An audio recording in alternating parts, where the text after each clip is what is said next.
Pues hoy me va a tocar a mí hablar de los demonios según la Iglesia.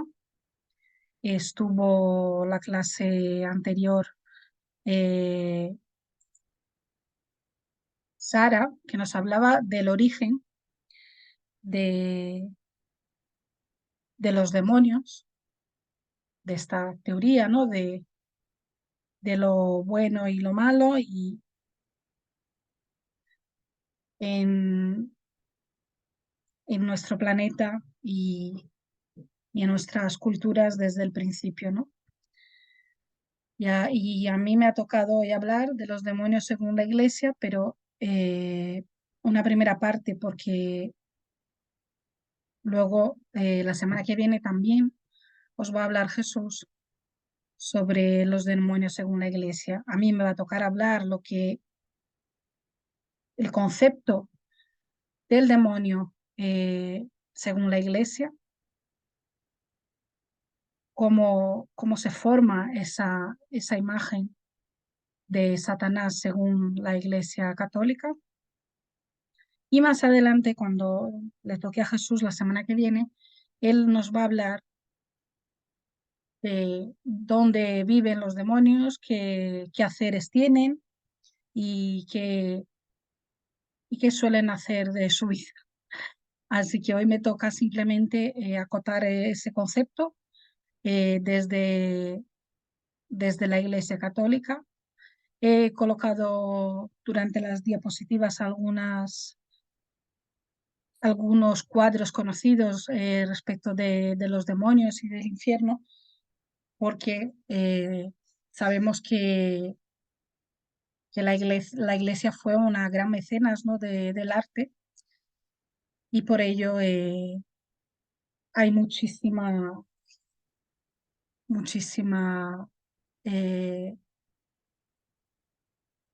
muchísimo arte pictórico respecto de ese tema, y incluso ilustraciones muy antiguas. Así que vamos a empezar con esa primera parte. Eh,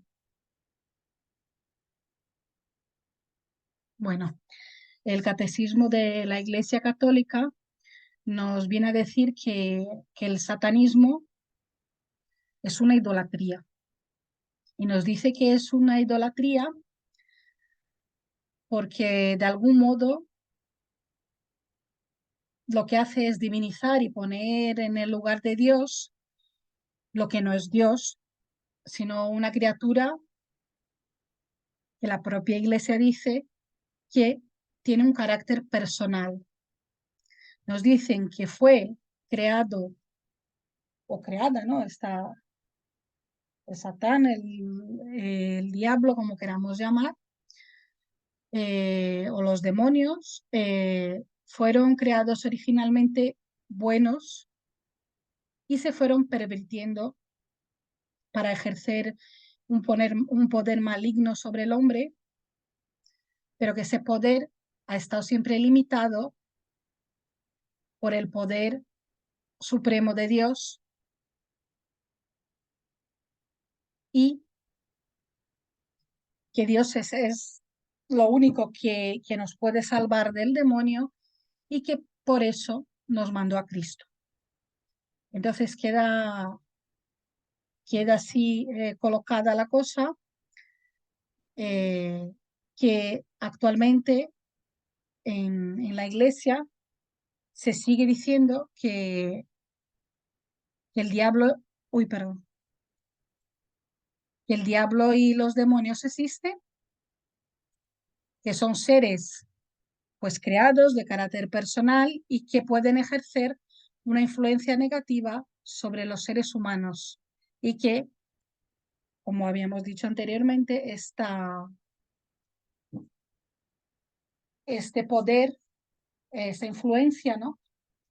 Va a estar siempre limitada por el poder salvador de la obra de Cristo.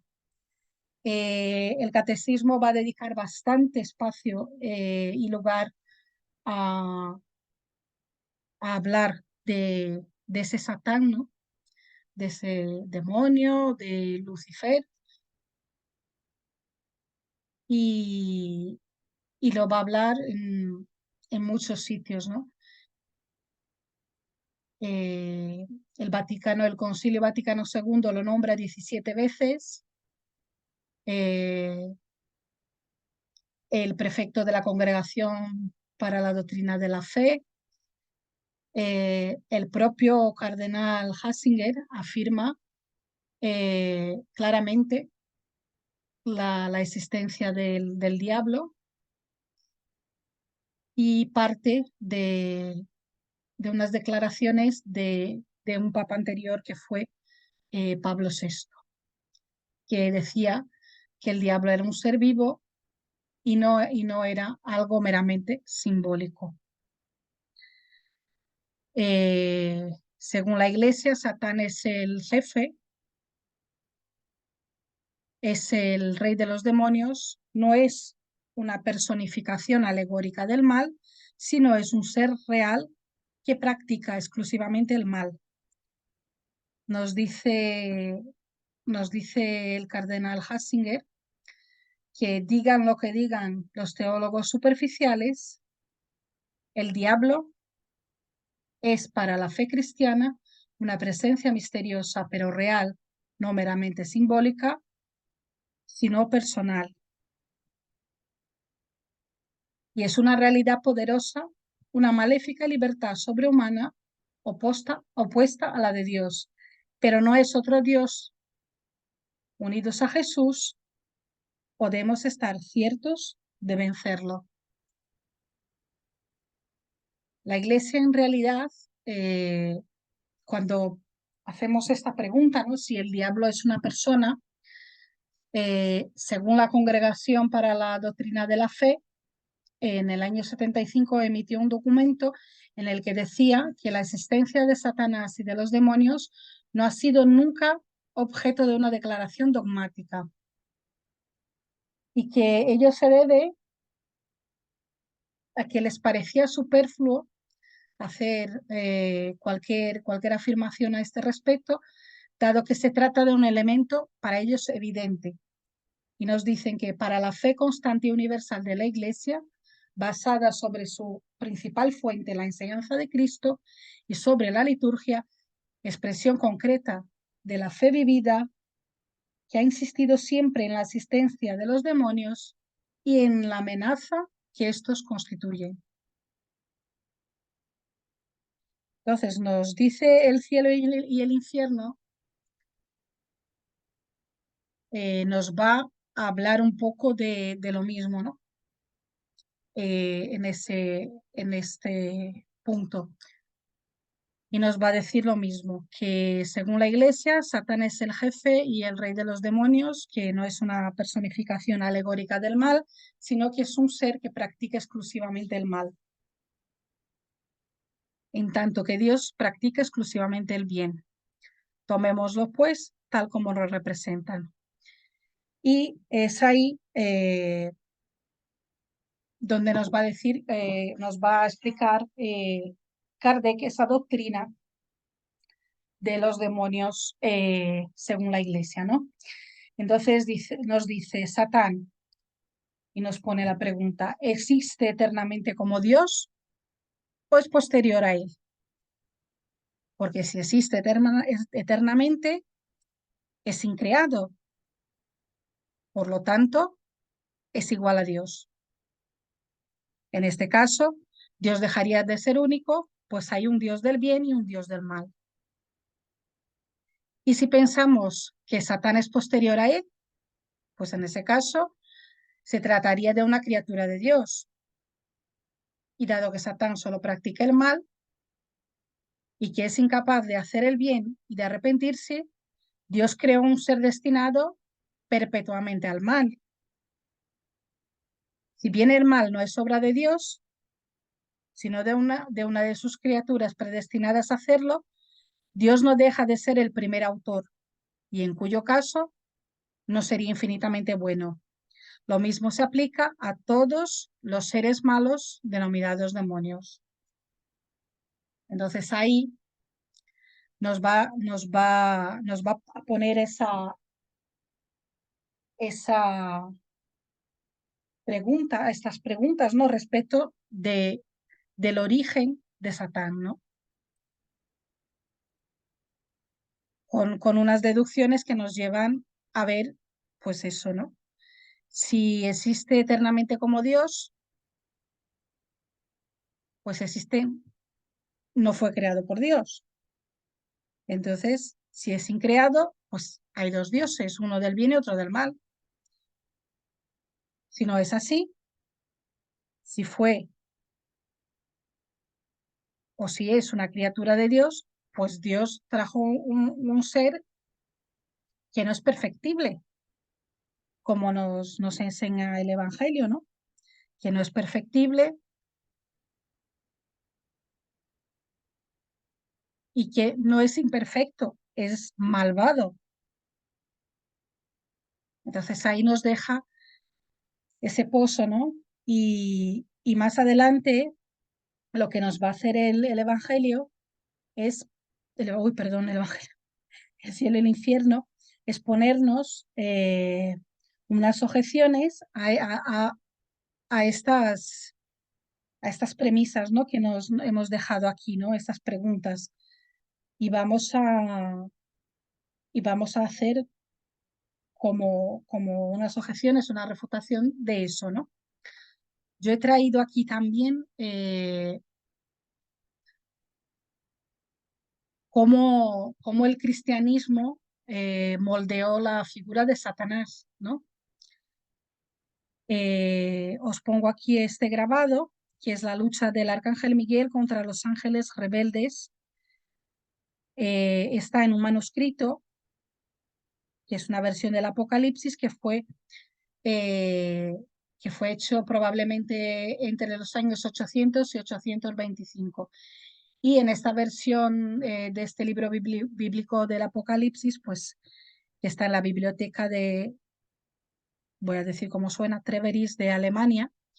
Tenemos ahí el grabado, ¿no? Donde hay esa lucha entre los ángeles y, y ese grabado hay dos grupos de ángeles, ¿no? Los ángeles rebeldes y los que permanecieron fieles a Dios. Eh, lo que es interesante es que no hay ninguna distinción entre estos dos grupos, solo la posición, que están los dos grupos en el cuadro, y eh, lo que vemos es que el diablo está representado, uy, perdón, como un enorme dragón y los compañeros o los ángeles caídos, ¿no? Los rebeldes y los ángeles que no son los caídos son iguales. Lo único, todos tienen alas, las vestiduras largas, el pelo rizado, lo único es que les falta la aureola, pero en lo demás son iguales los caídos con los que están al otro lado de lo que sería el diablo, que es este dragón, ¿no? Quizás, no sé deciros con certeza, pero quizás sea la representación más antigua de los demonios que se tiene noticia. Eh, en el campo de las artes pictóricas, escultóricas o literarias, el intento de trazar un desarrollo cronológico de la imagen del diablo difícilmente rendirá buenos frutos. Hay muchas contradicciones y permanencia en diferentes formas de representarlo, que se superponen sin ningún criterio claro y aprehensible. Hasta el siglo XI casi siempre fue retratado con apariencia humana. En Occidente, a partir del año 1000, el diablo comenzaba a ser representado con apariencia grotesca y monstruosa entre humano y animal. En la Edad Media, las formas de imaginarlo no eran homogéneas. Grandes poblaciones esparcidas por extensos territorios, en una época en que las comunicaciones y los intercambios culturales eran lentos, fragmentados y de baja densidad, llevaban a que convivieran diferentes comprensiones e ideas del diablo. Se puede afirmar con algún margen de seguridad que a partir del siglo XI, características no humanas de la figura del demonio empiezan a ganar cierta hegemonía, aunque todavía sobreviven de esta época representaciones de ángeles caídos que guardan proximidad con la figura del hombre. Va a ser solo a partir de ese siglo XI que van a empezar a aparecer esta figura del demonio eh, como ese monstruo con cola, orejas, barbas, muchas veces les ponen piel de chivo, cuernos, incluso en algunos hasta la de murciélago. Eh, Parece que por motivos tradicionales el diablo siempre tiene que ser feo, tiene que tener esa forma terrorífica, diabólica, para, para poder hacer ese, ese papel, ¿no? que le tienen asignado. Eh, Tenemos menciones del diablo en el Apocalipsis de San Juan Evangelista, eh, menciones del demonio y el infierno en el Antiguo Testamento y en algunos libros del Nuevo Testamento. Y en todos estos textos eh, van a hablar del diablo, sobre todo el mal que puede ejercer sobre el hombre, estas acciones, ¿no? que va a realizar y los efectos que puede tener eh, sobre nosotros, ¿no? Eh, Esa figura del demonio, este ser rojo con cola, cuernos, tridente, ya es una construcción del demonio que se va haciendo a través de los años de una forma muy gradual, ¿no? Muy gradual.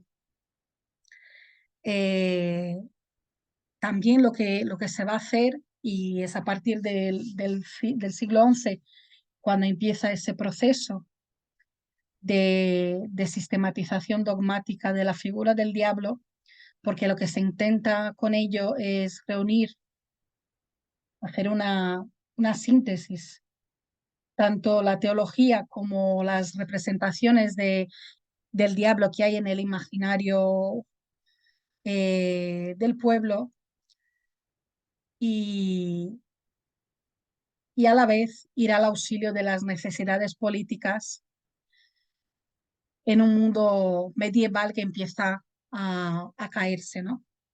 Entonces, esa iconografía del diablo lo que va a hacer es que va a dar testimonio de esa lucha teológica y política, muchas veces va a ser incluso violenta, y y que va a hacer con que surja de ahí poco a poco la figura de este señor terrible que subyuga a los hombres y a las mujeres en la maldad, ¿no? Esa imagen majestual y señorial, incluso inhumana del diablo, va a venir lentamente en el proceso de consolidación del poder papal, que va a ir a la vez formando como una fortaleza, ¿no? con los reyes autocráticos, para que puedan tener como un objetivo común, ¿no? Resistir a ese Dios de la maldad que cada vez es más poderoso y que va a ser el que viene a quitarles la paz y el orden.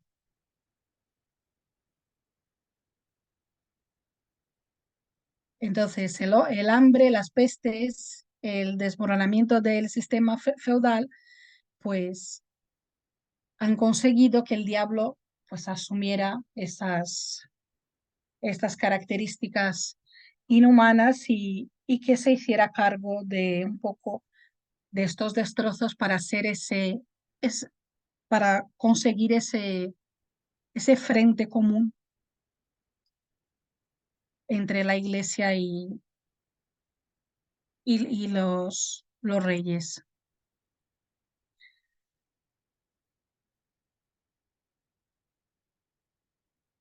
Va a haber un determinado punto donde el demonio va a empezar a coger cosas de diversas culturas, ¿no? Entonces, la asimilación de la cultura griega y de sus dioses por parte del cristianismo, lo que va a traer son estas contribuciones del diablo, como son los cuernos, estos pies de chivo, la cola,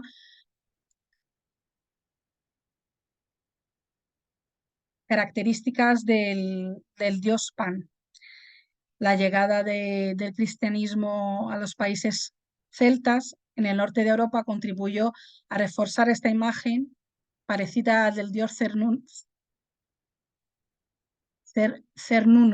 que es este que vemos aquí a nuestra izquierda, ¿no? Que era este dios de la tierra, ¿no? Con cuernos anclado en la naturaleza.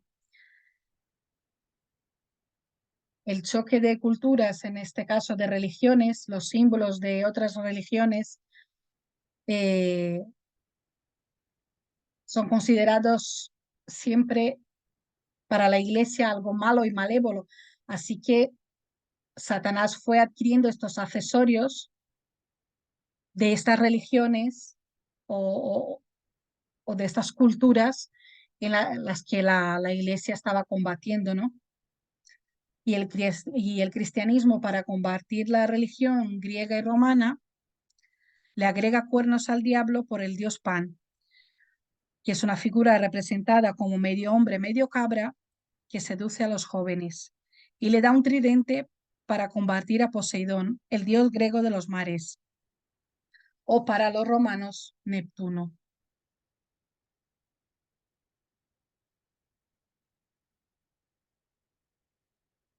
Y esa ha sido durante mucho tiempo la creencia sobre este punto. Eh, lo que se dice hoy, eh, y lo que os voy a comentar de ahora en adelante, y es lo que está en el cielo y el infierno, son citas extraídas de la pastoral del Monseñor Gusset, cardenal de Reims, con motivo de la Cuaresma en 1865, y que gracias al mérito personal y a la posición del autor se pueden considerar la última expresión de la Iglesia sobre la doctrina de los demonios. Esa es una nota de Kardec que nos deja Kardec hablando del mérito personal del Monseñor Gusset y claro, en el momento en que se escribe esa nota era lo más cercano en el tiempo que tenía Kardec entonces respecto de esa doctrina de los demonios, que como vamos a ver, pues tampoco ha cambiado mucho hasta entonces.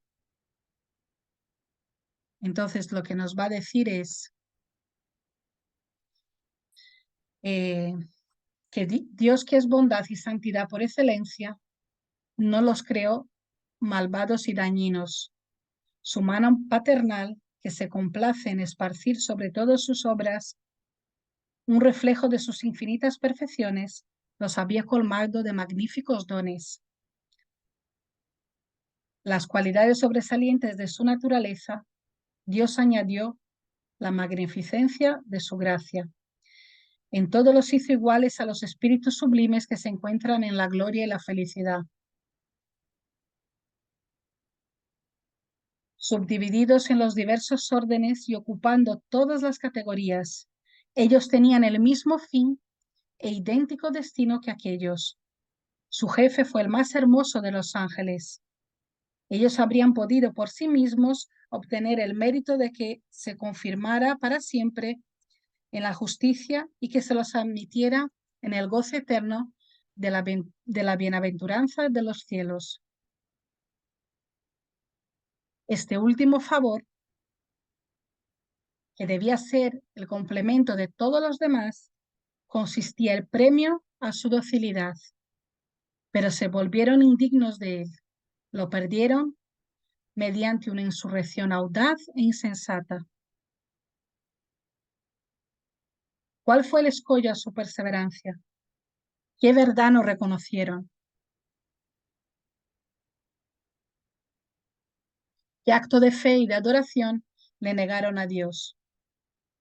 La Iglesia y los anales de la historia sagrada no lo expresan de manera explícita, pero todo parece indicar que no consintieron en la mediación del Hijo de Dios ni en la exaltación de la naturaleza humana a través de Jesucristo. El verbo divino, por quien fueron hechas todas las cosas, es también el único mediador y salvador, tanto en la tierra como en el cielo. El fin sobrenatural solo fue otorgado a los ángeles y a los hombres en previsión a su encarnación y sus méritos, pues no hay proporción alguna entre las obras de los espíritus más eminentes y esa recompensa, que no es otra más que el propio Dios. Ninguna criatura había podido alcanzar este fin, a no ser por esa maravillosa y sublime intervención de caridad. Ahora bien, para salvar la distancia infinita que separa a la esencia divina de las obras realizadas en sus manos, era preciso que el Verbo reuniese en su persona los dos extremos y que asociase su divinidad, la naturaleza del ángel o la del hombre, y él eligió la naturaleza humana. Ese designio concebido desde toda la eternidad fue manifestado a los ángeles mucho antes de su ejecución. El hombre Dios fue mostrado como aquel que en el futuro habría de confirmarlos en la gracia e introducirlos en la gloria, con la condición de que se adorase en la tierra durante su misión y en el cielo por los siglos de los siglos. Revelación inesperada, visión encantadora para los corazones generosos y agradecidos, pero misterio profundo y abrumador para los espíritus soberbios. Ese fin sobrenatural, esa cantidad inmensa de gloria que se les proponía, no sería únicamente la recompensa de sus méritos personales. Nunca podrían atribuirse a sí mismos los merecimientos. Un mediador entre Dios y ellos que injuria su dignidad. Y la preferencia gratuita otorgada a la naturaleza humana, qué injusticia, qué afrenta a sus derechos. ¿Verían algún día esa humanidad tan inferior a ellos, deificada por su unión con el Verbo, sentada a la diestra de Dios en un trono resplandeciente? ¿Consentirían en ofrecerles eternamente sus homenajes y adoración? Lucifer y la tercera parte de los ángeles sucumbieron a esos pensamientos de envidia y de orgullo. Por su parte, San Miguel y con él muchos otros exclamaron: ¿quién es semejante a Dios? Él es el dueño de sus dones, el soberano Señor de todas las cosas. Gloria a Dios y al Cordero que será inmolado para la salvación del mundo. Pero el jefe de los rebeldes, olvidando que le debía al Creador su nobleza y sus prerrogativas, solo prestó oídos a su temeridad y dijo: yo mismo ascenderé al cielo, estableceré mi morada por encima de los astros, me sentaré sobre el monte de la alianza, en las laderas del Aquilón, dominaré las nubes más elevadas y seré semejante al Altísimo. Los que compartían tales sentimientos recibieron esas palabras con murmullos de aprobación, y hubo partidarios en todos los órdenes de la jerarquía. Con todo, el hecho de que fueran una multitud no los preservó del castigo. Eso es lo que nos dice esta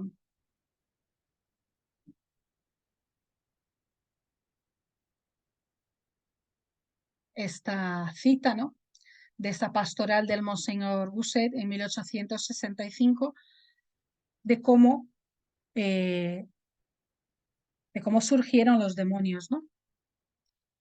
En realidad eran, como hemos visto en la primera en la primera, en el primer grabado, ¿no? En la primera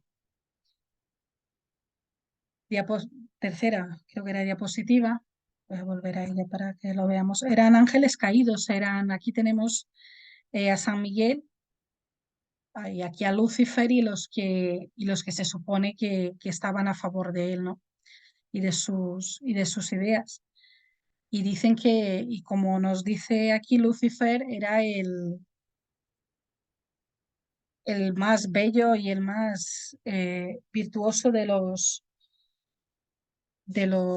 los ángeles, ¿no? Y Lucifer es el que aporta luz, ¿no? El que da luz, y si hacemos una traducción literal de ello, ¿no?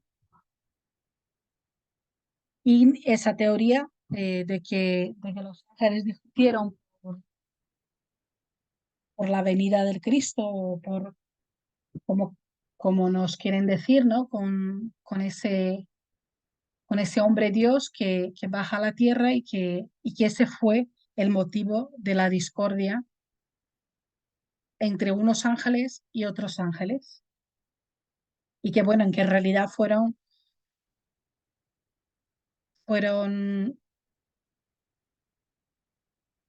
hechos por Dios, ¿no? Como buenos desde un principio, ¿no? Que era una de las preguntas que teníamos antes, ¿no? Si habían venido junto con Dios el demonio, o si eran varios, o si habían sido obra de Dios. Y si eran obra de Dios, pues no podían ser eternamente malos, ¿no? Ahora el punto 9 de- del cielo y el infierno es el que nos va a traer estas objeciones a toda esa doctrina, ¿no? Y el primer punto, el que nos va a decir es que si Satán y los demonios eran ángeles, significa que ya eran perfectos, ya habían llegado a un nivel de perfección pues muy grande, ¿no? Y si eran perfectos, ¿cómo pudieron equivocarse al punto de desconocer la autoridad de Dios, cuya presencia se encontraban? Si al menos hubiesen conquistado ese grado eminente de forma gradual, después de haber pasado por la escala de la imperfección, podríamos incluso concebir en ellos un lamentable retroceso. Por el contrario, lo que hace que la circunstancia sea más incomprensible es el modo mediante el cual nos presentan estos seres, es decir, no son perfectibles, fueron creados perfectos desde siempre.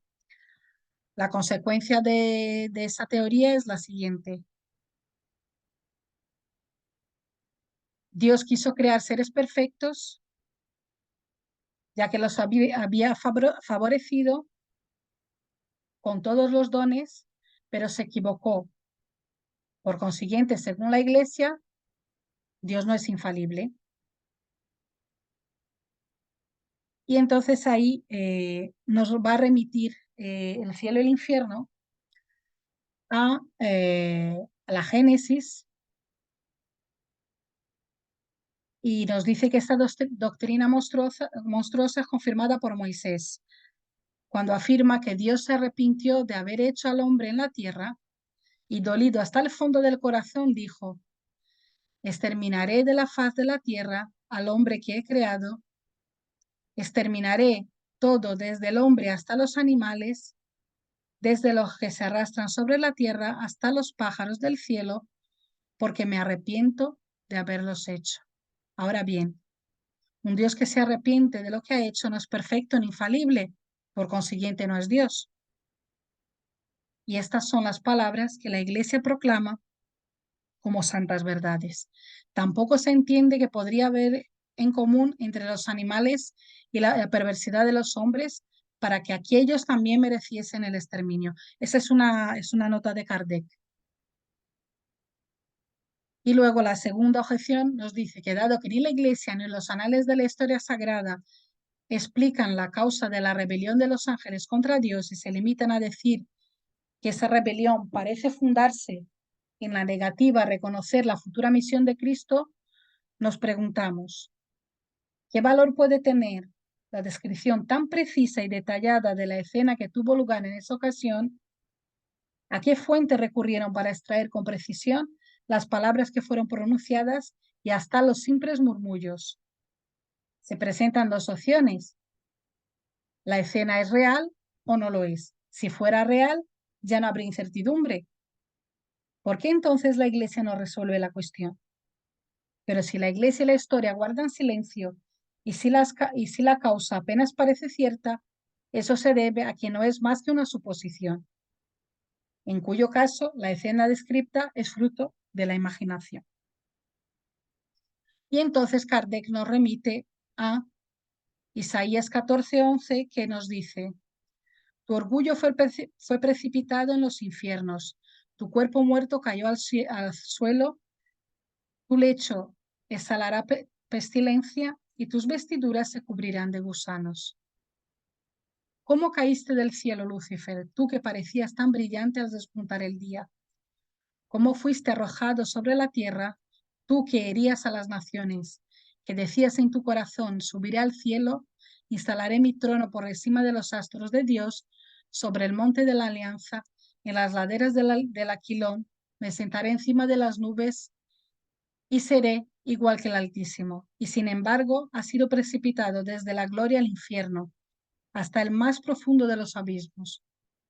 Los que te vean se aproximarán a ti y después de haberte mirado te dirán: ¿acaso este es el hombre que estremece a la tierra, que sembró el terror en los reinos, que convirtió al mundo en desierto y que destruyó las ciudades y mantuvo encadenados a sus prisioneros? Estas palabras del profeta no se refieren a la rebelión de los ángeles, son una alusión al orgullo y la caída del rey de Babilonia, que mantenía a los judíos en cautiverio, según lo demuestran los últimos versículos. El rey de Babilonia es designado alegóricamente con el nombre de Lucifer, pero en el texto no se hace ninguna mención a la escena descrita más arriba. Estas palabras son las del rey, que decía en su corazón y se colocaba a causa del orgullo por encima de Dios, a cuyo pueblo mantenía cautivo. La profecía de la liberación de los judíos, de la ruina de Babilonia y de la derrota de los asirios es, por otra parte, el tema exclusivo de ese capítulo.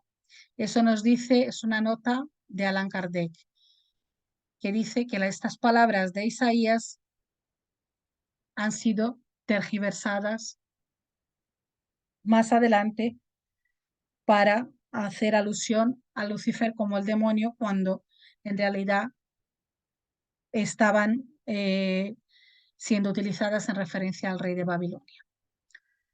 Luego la tercera de las objeciones nos va a decir que las palabras atribuidas a Lucifer revelan una ignorancia que sorprende en un arcángel, que por su propia naturaleza y por el grado en que se encuentra no debería participar en lo atinente a la organización del universo, de los errores y prejuicios que los hombres han sostenido hasta que fueron esclarecidos por la ciencia. ¿Cómo es posible que dijera: estableceré mi morada encima de los astros y dominaré las nubes más elevadas? Se trata una vez más de la antigua creencia según la cual la Tierra es el centro del universo, con un cielo de nubes que se extiende hasta las estrellas, contenidas en una bóveda, mientras que la astronomía nos muestra que estas estrellas están diseminadas hasta lo infinito, puesto que hoy se sabe que las nubes no se elevan a más de 2 leguas de la superficie de la Tierra. Sería preciso, para que Lucifer diga que dominará las nubes más elevadas y se refiriera a las montañas, que la escena transcurriese en la superficie de la tierra y que en ella estuviera la morada de los ángeles. Por otro lado, si esa morada está ubicada en una región superior, Es inútil decir que se elevará por encima de las nubes. Atribuir a los ángeles un lenguaje impregnado de ignorancia equivale a confesar que los hombres de la actualidad saben más que los ángeles. La Iglesia siempre ha incurrido en el error de no tomar en cuenta los progresos de la ciencia.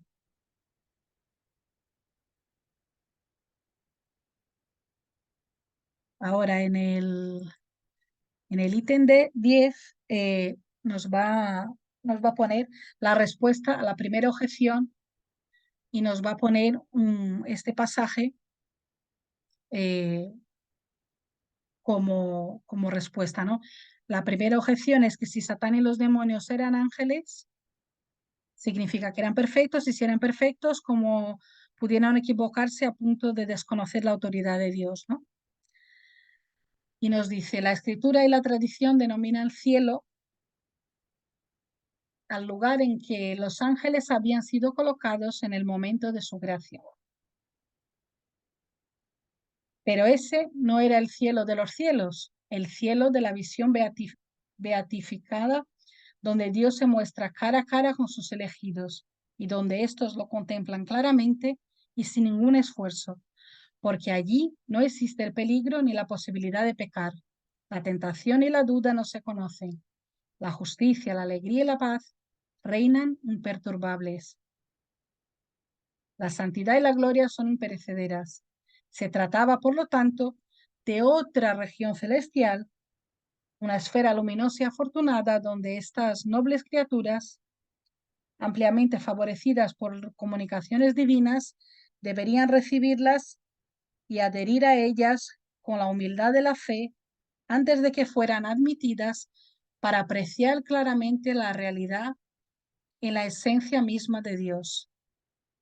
De lo expuesto se deduce que los ángeles caídos pertenecían a una categoría menos elevada, menos perfecta, y que aún no había alcanzado el lugar supremo donde la falta es imposible. Así pues, existe una contradicción manifiesta, dado que el texto también sostiene que Dios los había hecho en todo iguales a los espíritus sublimes, que subdivididos en los diversos órdenes y ocupando todas las categorías, tenían el mismo fin e idéntico destino, y que su jefe fue el más hermoso de los arcángeles. Por consiguiente, si fueron hechos en todo iguales a los demás, no eran inferiores en naturaleza. Y si estaban ocupando todas las categorías, no podían permanecer en un lugar especial. La objeción, por lo tanto, subsiste por completo. Pues aquí nos van a seguir pues haciendo,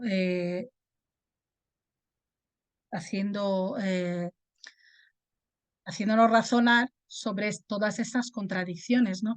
Ahora en el punto 11 nos van a hablar de otra objeción y nos dice, existe aún otra objeción, sin duda la más grave y seria.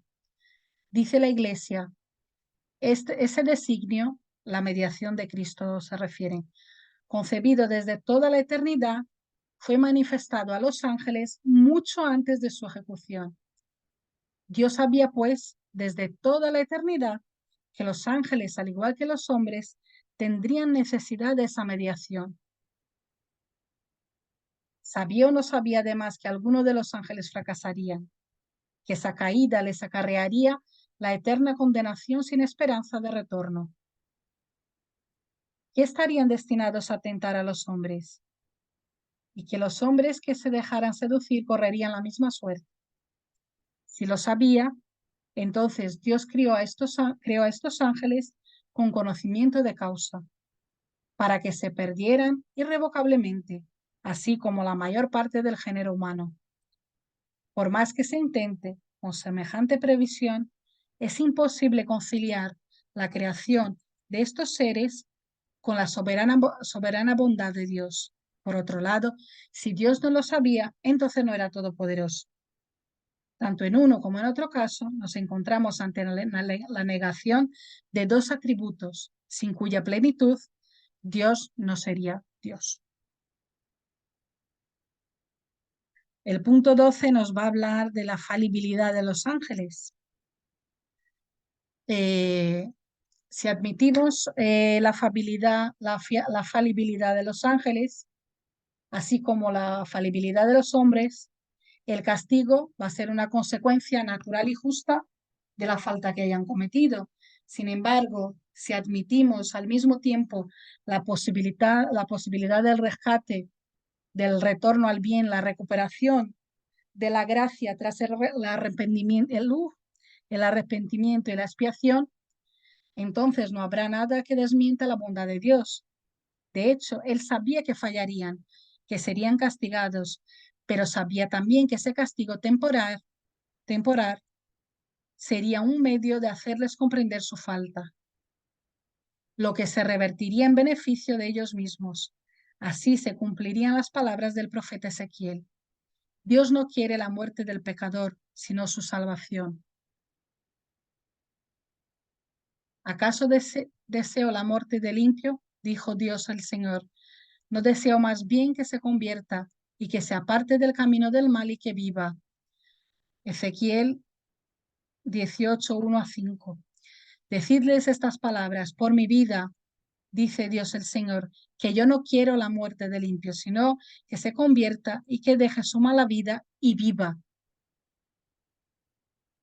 La negación de la bondad de Dios radicaría en la inutilidad del arrepentimiento y a la vez a la imposibilidad del retorno al bien. Entonces, conforme a esta hipótesis, sería rigurosamente exacto decir que esos ángeles desde su creación, dado que Dios no podía ignorarlo, estaban consagrados perpetuamente al mal y predestinados a convertirse en demonios para arrastrar a los hombres al mal. Y el último punto, el punto 13, lo que nos viene a decir es el destino de estos ángeles y cuál es su quehacer.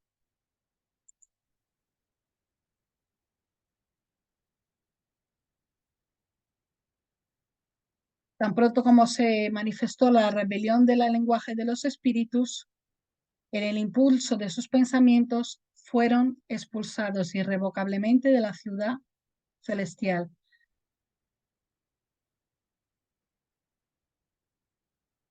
y precipitados en el abismo. Por estas palabras entendemos que fueron relegados a un lugar de suplicios en la cual sufren la pena del fuego conforme a ese texto del Evangelio que salió de la boca misma del Salvador. Malditos al fuego eterno preparado para el demonio y sus ángeles. San Pedro dice expresamente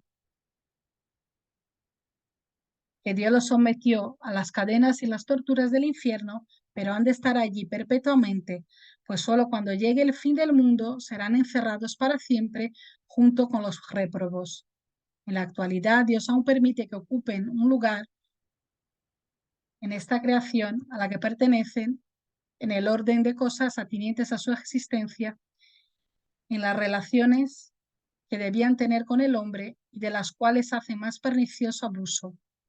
Mientras algunos permanecen en su tenebrosa morada, sirviendo de instrumento a la justicia divina en contra de las infortunadas almas a las que sedujeron, una infinidad de otros forman legiones invisibles comandadas por sus jefes que residen en las capas inferiores de nuestra atmósfera y recorren el globo de un extremo a otro.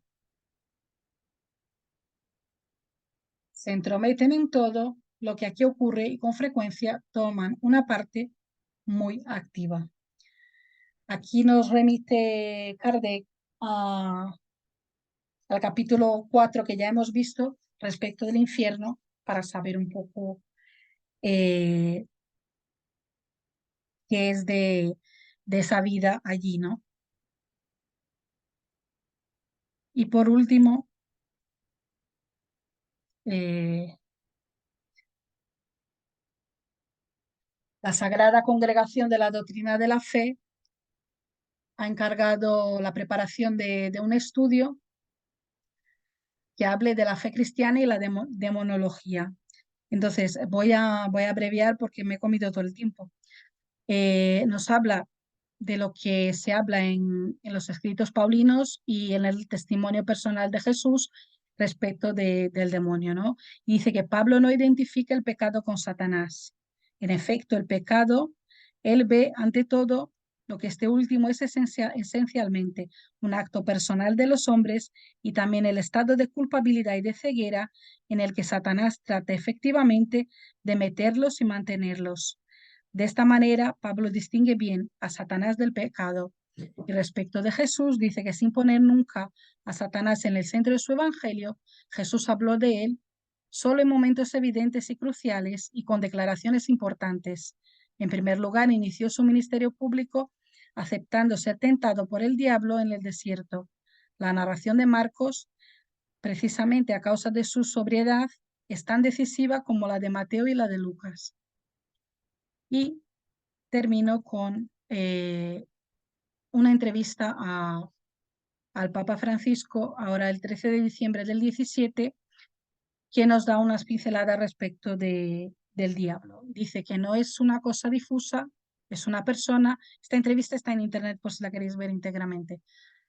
Que no entra invadiendo la casa, que es muy educado Satanás. Según el Papa, Satanás es un encantador charlatán, es más inteligente que nosotros, es muy pesado, aunque te alejes de él, él vuelve. Dice que no se puede dialogar con Satanás, que Jesús no dialogó con Satanás y que lo alejaba con la palabra de Dios. Nos dice que si te pones a argumentar con él, te enrolla y te da mil vueltas, que Satanás existe, que es una persona educada que logra confundirte, que el diablo no es algo simbólico o difuso, que son personas reales de carne y hueso, que nos las podemos encontrar cada día. Esta es la idea que tiene del diablo el Papa Francisco. Y aquí tengo la bibliografía que he utilizado, página del Vaticano sobre todo, donde he ido sacando esta concepción de la Iglesia respecto de Satanás.